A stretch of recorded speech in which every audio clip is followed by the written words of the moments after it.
Tiruvallur railway மேம்பாலத்தில் internet cable அறுந்து சாலையில் விழுந்து கிடந்த நிலையில் இழுக்கப்பட்ட போது மூதாட்டியின் கழுத்தில் ஒயர் சிக்கி விழுந்த சிசிடிவி காட்சி வெளியாகி இருக்கிறது. அது தொடர்பான காட்சிகள்.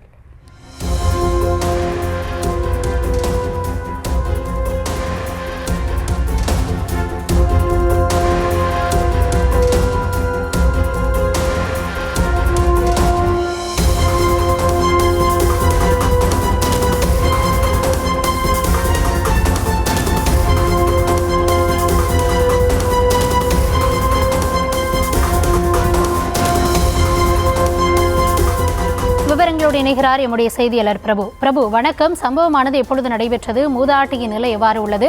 அந்த விழுந்து கிடந்த வயரானது தற்பொழுது சரி செய்யப்பட்டு விட்டதா? என்ன விவரம்? வணக்கம். திருவள்ளூர் பெரியகுப்பம் ரயில்வே மேம்பாலம் அருகாமையில் சித்தி விநாயகர் கோயில் தெருவில் இன்டர்நெட் கேபிள் ஆனது அறுந்து கிடந்துள்ளது. அந்த இன்டர்நெட் வயரானது மேம்பாலத்தின் மீது சென்ற வாகனத்தில் சிக்கி திடீரென இழுக்கப்பட்டதால் மேம்பாலத்தின் கீழே சாலையில் நடந்து சென்ற மூதாட்டி குமாரி என்பவரின் கழுத்தில் எதிர்பாராத விதமாக சிக்கியதால் மூதாட்டி அந்த இடத்திலேயே சுருண்டு விழுந்து விபத்துக்குள்ளானார்.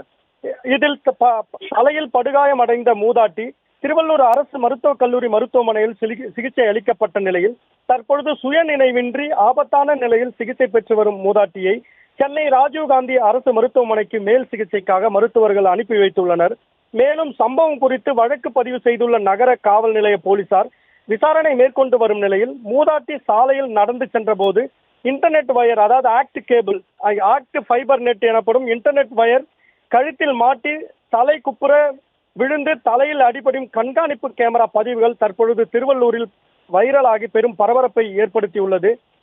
எனவே பொது நலம் இல்லாமல் சென்னை திருப்பதி தேசிய நெடுஞ்சாலை முழுவதும் சாலையில் உள்ள மின்கம்பங்களில் எந்தவித பாதுகாப்பும் இல்லாமல் இன்டர்நெட் வயர்களை கட்டி வைத்துள்ள நிறுவனங்கள் மீது நடவடிக்கை எடுக்க வேண்டும் எனவும் உடனடியாக அந்த வயர்களை அப்புறப்படுத்த வேண்டும் எனவும் வாகன ஓட்டிகளும் பொதுமக்களும் தற்பொழுது கோரிக்கை வைத்து வருகின்றனர்.